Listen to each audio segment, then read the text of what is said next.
कंचन नाम की एक लड़की की माँ बचपन में ही मर गई थी। फिर उसके पिता ने दूसरी शादी कर ली। उसकी भी एक बेटी हुई। उसका नाम सोना था। सोना और कंचन बड़ी हो चुकी थी।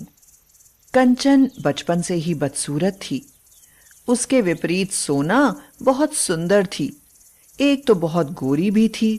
उसका चेहरा भी अच्छा था और उसके बाल भी खूब घने लंबे थे, जिनसे वह रोज नए नए स्टाइल बनाती थी और जिसे देखकर कंचन को दुख लगता था। सोना उसकी हंसी उड़ाया करती थी। तेरा रंग कितना काला है। लगता है जैसे तुझे कोयले के घोल में डुबो कर निकाला गया है।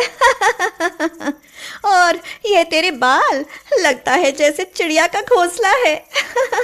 कितने छोटे छोटे। तेरा चेहरा कैसा है? तू तो बिल्कुल चिंपैंजी लगती है। इसमें मेरी क्या गलती है? जैसा मुझे भगवान जी ने बनाया है वैसी ही तो बन गई हूँ। आप तो बहुत सुंदर हो, आपको भगवान ने बहुत सुंदर बना दिया है। और क्या, अपनी अपनी किस्मत है। तू तो मेरे पैर की धूल भी नहीं है। चल, ज्यादा टसुए मत बहा, अब काम भी कर ले।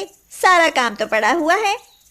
कंचन को पूरे घर का काम करना पड़ता था। उसकी पिटाई भी हो जाया करती थी। माँ बेटी कंचन को मारने से भी परहेज नहीं करती थी। दोनों ही उस पर अत्याचार करती थी। एक दिन कंचन काम करते करते बहुत थक गई थी और उसे जोर का बुखार आ गया। उसी समय सोना ने उससे कहा, कंचन, मेरे बालों की एक अच्छी सी स्टाइल बना दो, मुझे पार्टी में जाना होगा। मेरे सिर में अभी बहुत दर्द हो रहा है, इसलिए मेरे लिए कुछ भी करना मुश्किल है। बड़ी मुश्किल से तो मैं खाना बना पाई हूँ। तेरी इतनी हिम्मत!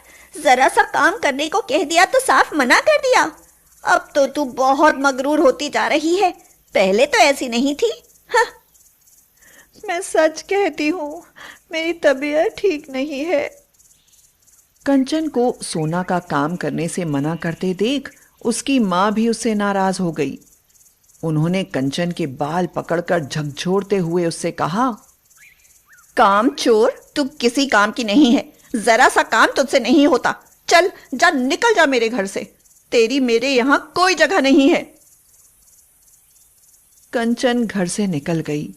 वह एक घने जंगल में जा पहुंची। रास्ते में उसे एक बूढ़ा आदमी मिला। वह सिर पर घास का गट्ठर लिए जा रहा था। उस बूढ़े को बहुत जोरदार ठोकर लगी और वह वहां पर गिर पड़ा। बूढ़ा वहीं जमीन पर बैठकर हाय हाय करने लगा था।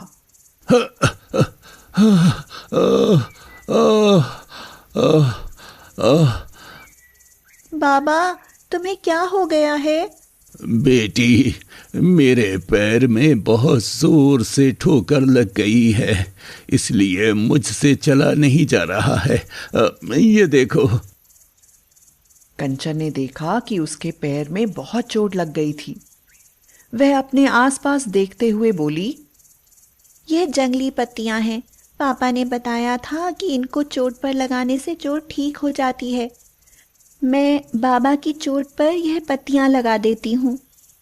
उसने वहीं पास पड़े हुए पत्थरों से उनको पीस लिया और बूढ़े आदमी की चोट वाली जगह पर उसे लगा दिया। देखो बाबा, अब यह दवा असर करेगी, फिर आपकी चोट ठीक हो जाएगी। बूढ़े ने उसे आशीर्वाद दिया और कंचन आगे बढ़ गई। थोड़ी दूर चलने के बाद उसने देखा कि एक गड्ढे में गाय गिर पड़ी थी जो निकल ही नहीं पा रही थी। अरे, यह तो गड्ढे में गाय फंसी हुई है, कैसे निकल पाएगी ये?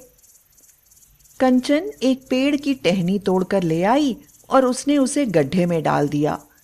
इसी प्रकार से उसने झाड़ियों से टहनियां तोड़ तोड़ कर गड्ढे में डालनी शुरू कर दी। धीरे धीरे एक ऊंचा ढेर लग गया और गाय उन पर चढ़कर बाहर निकल आई। कंचन ने आश्चर्य से देखा कि गाय एक सुंदर स्त्री के रूप में बदल गई। उस स्त्री ने कंचन को आशीर्वाद दिया, बेटी, तुम सुखी रहो।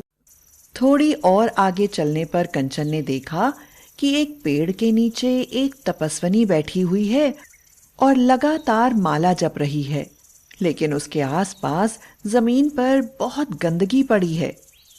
उसे देखकर कंचन ने अपने मन में कहा, अरे राम राम, यहाँ कितनी गंदगी पड़ी हुई है जिससे मच्छर भी आ रहे हैं और इन माता जी को कितना कष्ट हो रहा होगा। उसने जंगली पत्तों को एक ओर जमा करके वहां से कूड़े करकट को साफ कर डाला, जिससे मच्छर भाग गए। जब उस तपस्विनी ने अपनी आंखें खोली तो उसे देखकर वह बहुत खुश हो गई। बेटी, तुम बहुत अच्छी हो, लेकिन तुम्हारी किस्मत अच्छी नहीं है। मैंने अपने दिव्य नेत्रों से तुम्हारी सारी बात जान ली है। तुम्हारे सुंदर न होने के कारण सब लोग तुम्हारी हंसी उड़ाते हैं ना, लेकिन अब ऐसा नहीं होगा। तुम्हारा मन तो बहुत सुंदर है। लो, यह शीशा ले लो। जब शीशे में तुम अपना मुंह देखोगी तो तुम सुंदर लड़की बन जाओगी। कंचन ने वह शीशा ले लिया। उसमें जैसे ही उसने अपना चेहरा देखा तो कमाल हो गया। कंचन अब एक बहुत ही खूबसूरत लड़की के रूप में बदल गई थी।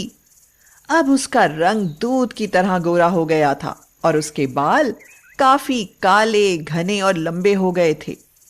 यह देखकर वह बहुत खुश हो गई। वह अपने मन ही मन में कहने लगी, अरे वाह, यह तो कमाल हो गया। मैं तो बहुत सुंदर हो गई हूँ। अब मैं चलकर सोना को दिखाऊंगी। फिर वह वापस अपने घर में जा पहुंची। उसे देखकर तो सोना हैरान रह गई। अरे तू कहाँ से आई है? तू इतनी सुंदर कैसे हो गई? तो कंचन ने सारी बात सोना को बता दी। सोना बोली, मैं भी जाऊंगी और सुंदरता को और बढ़ाऊंगी। हाँ, मैं तुझसे ज्यादा सुंदर बनूंगी। तुझसे तो मैं किसी बात में कम रह ही नहीं सकती। वह भी जंगल की ओर गई। उसने देखा रास्ते में एक बूढ़ा बैठा हुआ था। बेटी, मुझे जरा सहारा दे दो, मैं खड़ा हो जाऊं। मेरा वो घास का गट्ठर उठवा दो। चल हट वे बूढ़े, मुझे क्या अपनी नौकरानी समझा है? हाँ। ऐसा कहकर वह आगे चली गई। आगे चलकर उसने देखा कि गाय गड्ढे में पड़ी है। उसको देखते ही गाय रंभाने लगी, लेकिन सोना ने उसको बाहर नहीं निकाला। उल्टे उसकी ताली पीट पीट कर हंसी उड़ाने लगी। कितना मजेदार सीन है। फिर और आगे चलने पर उसने देखा कि एक तपस्विनी बैठी हुई है और उसके आसपास बहुत गंदगी पड़ी हुई है। सोना को देखते ही तपस्विनी बोली, बेटी, जरा यहाँ आसपास सफाई तो कर दो। मैं क्यों करूं? मैं क्या कोई नौकर हूं? इतने शौक है तो नौकर लगाओ और उनसे करवा लो। वैसे भी मुझे काम था तो मैं यहाँ आई हूँ। मैं वह जादुई शीशा लेना चाहती हूँ जिससे सुंदरता बढ़ जाती है। यह सुनकर तपस्विनी ने एक शीशा सोना को दिया और उससे कहा, इसमें मुंह देखने पर तुम खूब सुंदर हो जाओगी, लेकिन एक बार ही देखना। हाँ, ठीक है। सोना ने जैसे ही शीशे में अपना मुंह देखा तो वह और भी ज्यादा खूबसूरत लगने लगी। अरे वाह, मैं इसमें कितनी अच्छी लग रही हूँ। हाँ, फिर से देखती हूँ। और वह बार बार शीशे में मुंह देखने लगी। जैसे ही उसने दोबारा मुंह देखा, वह फिर से अपनी तरह ही हो गई, पहले वाली हालत में आ गई। लेकिन इससे सोना संतुष्ट नहीं हुई। जितनी बार वह शीशे में मुंह देखती, उतनी ही बदसूरत होती जाती। अब वह बहुत ही ज्यादा बदसूरत थी, जिसे देखते हुए भी डर लगता था। सोना तो तपस्विनी के पैरों पर गिर पड़ी और बोली, माँ, मुझे पहले की तरह कर दो। वह बहुत रो रही थी। तपस्विनी ने उससे कहा, अब इसमें कुछ नहीं हो सकता। यह सब तुम्हारे कर्मों का फल है। तुम बहुत लालची, दुष्ट हो, बहुत धूर्त और चालाक हो, लेकिन कंचन बहुत अच्छे दिल की थी। अब तुम जिंदगी भर ऐसी ही रहोगी। अपने कर्मों पर पछताती हुई सोना वापस अपने घर में चली गई।